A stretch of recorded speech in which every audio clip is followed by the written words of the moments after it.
Hi guys, welcome back to YouTube channel. ఇవాల్టి mini vlog వచ్చేసి మన తెలంగాణ స్టైల్లో గంజిపిండి ఎలా చేసుకుందామో చూసేద్దాం. గంజిపిండి ఏంటా అనుకుంటున్నారా? అదే అండి, సర్వపిండి. ఈ రెండు పేర్లతోనైతే పిలుస్తారు. వాటి కోసం నేనైతే కొన్ని పల్లీలను అయితే మంచిగా రోస్ట్ చేసుకున్న పల్లీలలో పక్కనైతే పెట్టేసుకున్నా. కొంచెం బియ్యం పిండి తీసుకొని ఆ బియ్యం పిండిలో 1.5 స్పూన్ కారం అండ్ తగినంత ఉప్పు అయితే నేనైతే వేసుకున్నాను. క్వాంటిటీ అయితే చెప్పలేను ఉప్పు, ఎందుకంటే నేను తగినంత వేసుకుంటున్నాను కాబట్టి పిండికి తగ్గట్టు.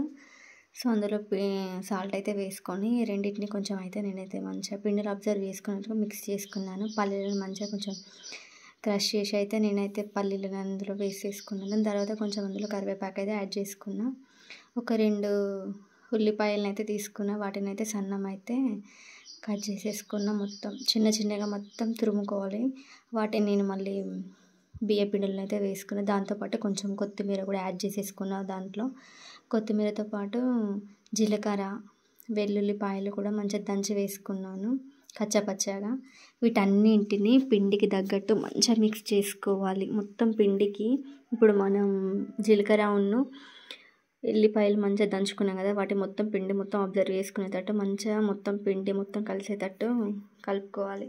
కలుపుకున్న పిండిలో కొంచెం తగినంత వాటర్ పోసుకొని పిండిని బాగా కలుపుకోవాలి. ఇలా సాఫ్ట్గా వచ్చే వరకు మంచిగా మిక్స్ చేసి పెట్టుకోవాలి అన్నట్టు. మొత్తం స్మూత్గా ఉంటే మనకు అప్ప కూడా మంచిగా వస్తుంది అన్నట్టు, మంచిగా క్రిస్పీగా మంచిగా వస్తుంది. సో ఇలా స్మూత్గా పక్కన పెట్టుకోవాలి. పక్కన పెట్టుకున్న తర్వాత ఒక గంజి అనేది తీసుకొని ముక్కుడు ఏదైనా మీకు నచ్చింది తీసుకొని దాంట్లో కొంచెం పిండి వేసుకొని అయితే ఇట్లా నేను వీడియోలో చూపిస్తున్న విధంగా పల్చగానైతే మొత్తం 4 దిక్కుల మంచిగా పల్చగానైతే ఒత్తుకోవాలి.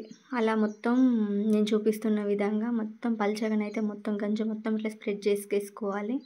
అది కూడా పల్చగా ఉంటేనే అప్ప కూడా మంచిగా వస్తుంది అన్నట్టు, మందం ఉంటేనైతే అస్సలు రాదు. ఈ వీడియోలో నేను ఎందుకు హోల్స్ పెడుతున్నానంటే ఈ అప్ప పైన అందులో ఆయిల్ పోసుకుంటే కింది రాక అడుగున కూడా అప్ప కూడా మంచిగా కాలుతుంది క్రిస్పీగా ఉంటుంది అన్నట్టు. మొత్తం 4 వైపులా మొత్తం గంజి చుట్టుపక్కల మొత్తం కాలుతుంది ఇట్లా హోల్స్ పెట్టుకొని ఆయిల్ పోసుకుంటే. ఇంకొక బాండీలో కూడా నేనైతే మొత్తం ఇట్లా పిండినైతే పలుచగా మన ఫింగర్స్ మొత్తం 4 వేళ్ళతోటి మంచిగా పలుచగానైతే ఒత్తుకొని గంజి మొత్తం స్ప్రెడ్ చేసేసుకున్నా. మొత్తం స్ప్రెడ్ చేసుకోవాలి. అది కూడా పలుచగా స్ప్రెడ్ చేసుకున్నా. నేను ఫస్ట్ వీడియోలో చూపించినట్టు అది ఉన్నది 2 గంజలకైతే నేను మంచిగా స్ప్రెడ్ చేసుకున్నా. దీనికి కూడా హోల్స్ పెట్టుకుని ఆ హోల్స్లో మొత్తం ఆయిల్ అబ్జర్వ్ చేసుకున్నా. వాటిని తీసేసుకొని నేనైతే గ్యాస్ పైన అయితే మంచిగా లో ఫ్లేమ్లో పెట్టుకున్నా. లో ఫ్లేమ్లో పెడితేనే మంచిగా 4 చుట్టులో ఇట్లా చూపిస్తున్న విధంగా మంచిగా అబ్జర్వ్ అవుతుంది అన్నట్టు, మంచిగా కాలుతుంది ఇట్లా క్రిస్పీగా. వీడియోలో చూపిస్తున్న విధంగా మీకు ఎంత క్రిస్పీగా ఉందో కనిపిస్తుంది కదా. ఇలా అయిన తర్వాత నేనైతే పక్కన పెట్టేసుకున్నా. చూడండి ఎంత మంచిగా కాలిందో 4 వైపులా. అలా హోల్స్ పెడితే కూడా మనకు కింది వైపు కూడా బాగా కాలుతుంది. ఇలాగా ఎంత బాగా అనిపిస్తుంది, చాలా మంచిగా వచ్చింది నాకైతే. దీనికి కాంబినేషన్ మనకు టీ ఉండాలి కాబట్టి టీ కూడా పెట్టేసుకున్నాం. టీ విత్ కాంబినేషన్ గంజిపిండి చాలా అంటే చాలా బాగుంటుంది.